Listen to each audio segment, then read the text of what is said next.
Greetings and welcome back to another Just Driving / MuthaTruckin Tuesday. Oh yeah. Can I pull that off? I don't know. I mean, can a man as refined and as, prone to bouts of extreme good etiquette, can I really pull off a name like MuthaTruckin Tuesday? That's a really weak horn that this truck has got. I mean, I apologise for the weakness of it. I can't take credit, by the way, or blame for that name. That came from Octopi as a suggestion on the last video. Thanks, Octopi. Shall we stick with it? Shall we call this MuthaTruckin Tuesday? And possibly do the whole, sounding the horn every time that we say it. It does have the extreme advantage of being one-up on Truckin Tuesday, which, of course, by proxy means that I have one-upped the Yogscast. Which, I think we can all be thrilled with that. I think we can be thrilled that the channel is doing so well that I can make such a bold claim as that. Let's just start here, Jim, and get ourselves underway before I get myself into even more trouble. We'll go up a gear. It is raining, unfortunately, and we are taking fertilizer to Birmingham. We are going down the M6 from Liverpool, which we more or less found last time, eventually, and we're going to continue down the M6 the rest of the way to Birmingham, where we are going to deliver our fertilizer, hopefully for an enormous profits, or at least like 2,800 odd euros. Whether that means we'll be able, look, we better put the windscreen wipers on. Whether that means we will be able to actually buy a new truck or not, I don't know, because I suspect trucks are enormously expensive. I was told by Diedrich, did I get that right? Diedrich, that I should totally buy a new truck as soon as possible, because that's where the real money is at. True, but I also have to complete my tour of the UK, so we will get to it. We'll get to it eventually. We're going right here. Look, let's indicate, just because we're nice like that. I mean, we're going to take the racing line around this roundabout. Here we go. Look, coming in hard. We're not exactly going at racing speeds, but nonetheless, we are going to take the racing line around the roundabout. I may have incurred a small amount of damage by taking the racing line. I was not checking my mirrors at the time. Quick, let's gear up. Anyway, look, let's continue along the way whilst I begin talking about the various things that I intend to talk about. And I've actually made a list today. That's how organised I have been for this Just Driving episode. Whether we'll get through it or not, I don't know. I guess it depends on how distracted I get and how much I start ranting about some of the items on the list. Let's start with a good one, though. This week, since my last Just Driving episode, stop raining, we'll turn the windscreen wipers off. There we go, excellent. Since my last Just Driving episode, my first video ever to crack 10,000 views.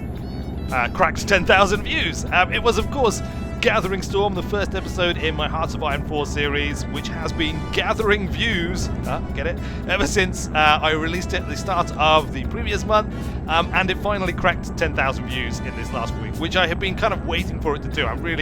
It's kind of like a personal milestone for me. It's fantastic to see, content on the channel doing so well. It's obviously brought in a lot of viewers. A lot of people have joined the channel. Hopefully some of them have found other things of interest to watch on the channel as well, although I know that Hearts of Iron remains hugely popular. Look at these cowboys passing me.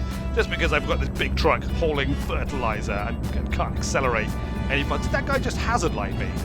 But that's what I have to say about that. Look, but crash vehicle offence. Who did I crash into? I didn't crash into nobody. That's just a lie. That's a blatant lie.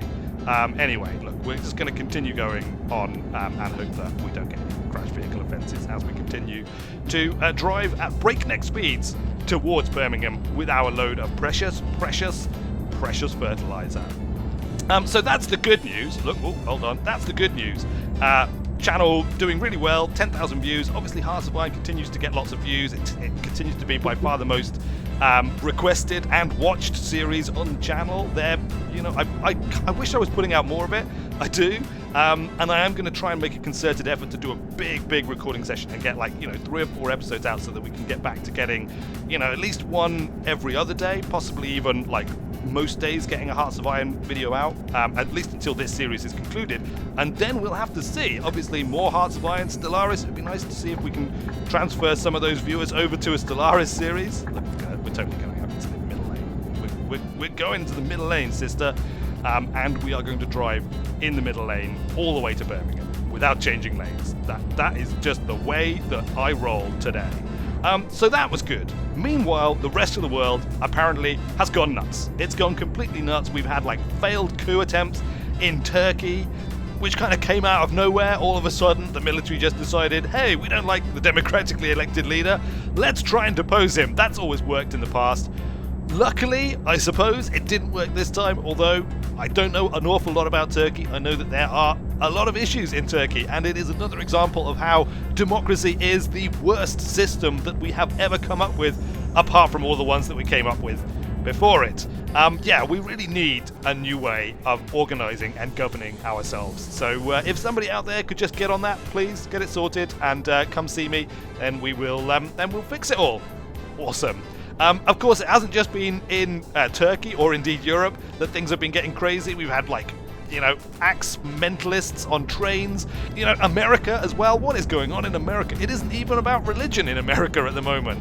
Please, America, sort it out. Step back from the brink. The last thing that we in the rest of the world need is America losing its nut right now and engaging in just craziness. Because frankly, there is enough craziness going on elsewhere, and that we do not need. Also, just saying, please elect someone who isn't crazy. Just someone who isn't crazy. I know the options are extremely limited, but still, not that we could talk here in the UK. I mean, I get that. I get that we are not exactly being shining examples of stability and sanity in the world right now. I mean, our leaving Europe, all right, we're not going to restart that rant. But since then, we have appointed, not elected, a new Prime Minister, Theresa May, who, the most significant thing that I knew about Theresa May before she became Prime Minister is that she wants to abolish the human rights courts and basically institute something approaching a surveillance state in the UK in order to protect our security. Yeah, okay, whatever, Mrs. May. I also have to somewhat question her judgment, as pretty much the first thing she did after she was made Prime Minister is make Boris Johnson our Foreign Secretary. The man who is to represent the UK abroad is Boris Johnson, a man that only days before she had ridiculed in his ability to negotiate with other people, with other countries, by saying that he went off to negotiate with the Germans and came back with a few half-used or nearly new water cannons or something. I mean, the level of absurdity that we have managed to attain in this country is frankly ridiculous, and we should be ashamed of ourselves. And the rest of the world is probably better off just pretending we're not here. In fact, I wouldn't be at all surprised if half of the craziness going on in the world is directly caused by the fact that the UK has so clearly lost the plot, and the rest of the world is saying, well, I mean, if it's good enough for them, maybe it's good enough for us too. And of course, in amongst all of this, we have just voted to retain our nuclear deterrent, which, I mean, under the circumstances, may not be a bad idea. I mean, obviously, I do seek nuclear weapons whenever I have the opportunity in whatever guise I have taken. Not in the real world, obviously. Anybody, Theresa May, if you're watching and listening, which we know you are. So yeah, I mean, we voted to retain our nuclear deterrent. I can kind of understand why, but the thing that really tickled me about this, the thing that, I thought was the most, just absurd part of what is already, like an absurd series of events in the world, is that this new Prime Minister said, and I quote, "Scrapping Trident would be an act of gross irresponsibility." Alright, now let's just think about this for a second. If the UK getting rid of its nuclear weapon system would be an act of gross irresponsibility, the logical extension of that is to say that any country that does not have a nuclear weapon system, if it is not actively seeking a nuclear weapon system, is itself guilty of gross irresponsibility. I mean, if it is right for us to have a nuclear weapons system for national security, influence over the world, whatever the reasons are for us to retain a nuclear deterrent, then surely the same is true for every single country on the planet. I mean, there is no other. You can't resolve that logic any other way. So basically, our Prime Minister has basically, at a stroke, turned around to the world and said, totally, you should go out and acquire nuclear weapons. And we really have no right to say anything to any country that seeks to do that as of now, because, that's the way we roll. Now, like I said, My actual position on whether or not we should have nuclear weapons, I'm not going to go into any great detail because, frankly, I don't know enough about the strategic significance of the way that the world is going to, evolve over the next few years. There's been talk about whether submarines are even going to be an effective delivery method when you've got like undersea drones and various autonomous vehicles. There is lots of reasons to assume that technology may well outpace nuclear deterrence, at least in the current form, as a viable system. And whether it's really value for money or not, I don't know. But like I said, I'm not going to make any judgments on that. I just thought it was particularly amusing that our Prime Minister basically called the rest of the non-nuclear weapon possessing world grossly irresponsible for not having nuclear weapons. Nice one, Mrs. May! Why is it that I feel like the apocalypse is that little bit closer today instead of that little bit further away? Just saying. Speaking of apocalypses and apocalyptic scenarios, RimWorld happened this week, which is kind of an apocalyptic type world. I mean, we were attacked by Cylons. Yeah? Get it? No? It's okay. It's a pretty poor segue. But it is a segue nonetheless, and it's important that we crack on because there's a couple of things I want to mention about RimWorld. The first is that the first episode that went out was quite well received, but actually I very nearly didn't publish that video. It was borderline for me as to whether it really met my quality standard. I think because I'm not as familiar with the game as I could be, I only very recently got it, which I received for free, which is the second point that I will come to in a second. But because I was concentrating a lot more on playing the game. When I watched it back, they were quite long bits. I tried to cut out some of them and deal with other bits, but it was kind of borderline. Anyway, in the end, I decided that I would upload it on the basis that if I wasn't able to find the time to re-record and do it better, then I would just publish what I got and hope for the best, which is what I did. Interestingly enough, it picked up a couple of dislikes very quickly after I published it, and I took to Twitter and somewhat facetiously kind of berated people for daring to dislike the video. It was meant to be kind of tongue-in-cheek, but I think a lot of people took it quite seriously, and it got a bit of a surge of views, or a surge of likes after that, so I don't know if its actual like ratio is genuine or not. Normally I try and aim for 10% views to like ratio, or likes to view ratio. So if it gets 100 views, then I would aim for 10 likes or thereabouts. If I get substantially less, then I usually look at the video to see if there's something that I could have done better, or maybe I consider wrapping up the series that it is connected to. If it gets substantially more, then great, it's a good sign.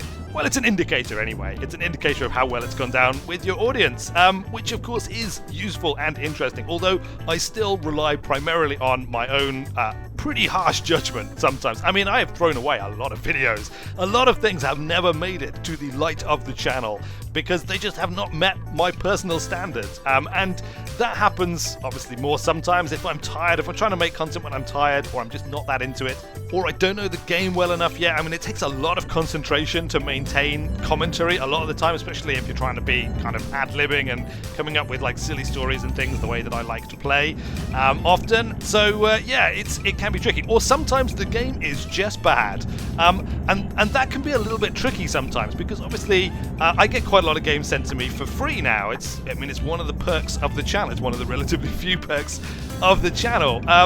And occasionally this kind of like gets raised as a potential issue. Is it okay for YouTubers to be sent games for free? There was a bit of noise made about the fact that a few smaller YouTubers like myself got some Paradox games for free, and indeed in the preview access as well. I think it actually did pretty well for Paradox. It certainly did pretty well for me. And in those instances, I can unequivocally say those were great games and I was absolutely thrilled to receive them. And I think the content that I was producing for them and continue to produce for them is of good quality, and it's a win-win-win. Like, it's good for me, it's good for the channel. Hopefully it's good for the viewers of the channel because they get, quality content that they can watch, and it's good for Paradox because it spreads the message of the game. And look, I think we've totally arrived. We've totally arrived. I still have more than I want to say on this issue. All right, let's just sort of like make our way in, and I shall continue to talk for as long as I can. That's all very well and good when you get like a quality game like Hearts of Iron, or of course Stellaris, or indeed RimWorld, which is a fantastic game, and I intend to hopefully have on the channel for quite a long time. But of course, that isn't always the case. You do receive bad games, and you do receive games which are perhaps not bad games, but they just don't gel with your particular style or something. And there can be a certain amount of pressure if you receive the game for free to feel like you should do a video of it, and indeed if you do a video that you should be complimentary. But I think that misses the essential point of what gaming YouTube channels are about. This isn't a review channel. I'm not here to tell you whether you should buy games or not. I'm here to play games in an interesting and hopefully entertaining way. And, you know, I'll leave it up to you to decide whether it looks like the sort of game that you will enjoy. I accept that there is like a powerful advertising effect at play there, though. If you're watching somebody playing a game and having a lot of fun, then you are much more likely to think that you are going to enjoy that game and to potentially go out and buy that game for yourself. And that is one of the reasons why I take it very seriously, that if I don't enjoy a game, I won't make a series in it. I might do a one-off video, depending on exactly what my thoughts on it are. If I think it's kind of borderline, if I think there are pros and cons to a game, then I might, make like a Wizard's Eye on video or something else, some kind of like of the semi-review type content that I occasionally put out. But generally speaking, that's not what I'm here to do. If I'm playing a game, then implicitly I'm recommending it because I'm enjoying it and I'm having fun with it. And I don't think I could make content in a game that I wasn't having fun with. So, although I accept I'm clearly a little bit biased about this particular issue, as far as free games goes for YouTubers, I think it's a win-win-win. I think everybody wins as long as the YouTubers are sensible about, still only covering games that they enjoy. As long as developers understand that sending a free game does not buy them any particular rights, it's just a way for them to spread the message about their game, and hopefully their game will be good enough that people will want to create content on it and people will want to purchase that game. That is all very well and good and fine, as is indeed the fact that I'm attempting to reverse park and talk at the same time. But inevitably, it's always possible for things to go disastrously wrong. Not this time though. Look at this. Oh, it's not quite worked. All right, fine. We're going to have to go forward. We're going to have to go forward and sort this parking out. We're nearly there though, folks. We're nearly there. Just bear with. Whilst we finalise this parking, let's talk a little bit about the related but much murkier world of sponsored content. Now, sponsored content is different from free games because sponsored content is actually being paid in order to endorse a particular product. And this happens, this isn't just something that is restricted to video games. Obviously, famous people have been paid since the dawn of advertising to endorse products. But in the modern world of the internet, of YouTube, Twitter, this idea of like top influencers and paying top influencers to endorse your products has become pretty common, and a lot of people have bought into this. Now, I'm not going to use the word sold out because that's a pretty strong word, and a lot of the top YouTube and Twitter people, if what we are led to believe is true, have engaged in this kind of thing. And it's very hard to turn down a boatload of money. If somebody drove up to my house and said, "Hey Dave, I've got a truckload of cash here, I want you to do a positive video about this new game or this new movie," or something like that, I'm human. It's very difficult for me to say, "No, I will not take your money, sir. I have my morals, and that is all that matters." But I like to think that I actually would do that. Look, I parked. I have successfully parked. Whether I actually would do that or not, I don't know. Where I think the line needs to be drawn is where you try and hide the fact that a particular piece of endorsement has been bought. If money changes hands, that needs to be very, very clear. Either because it is an advert being presented by the company that have bought it from you, so you effectively have been paid to appear on an advert of theirs. Again, it's slightly morally ambiguous, but at the end of the day, everybody knows where they are with that sort of thing. Where it is in the case of paying for somebody to tweet about something or to produce content about a game, if money has changed hands in order to create that piece of content, in order for that piece of content to be created, then in my opinion it should be splashed all over it that this is a sponsored video. It should be verbally stated by the person making the video at the beginning and explain exactly what that means.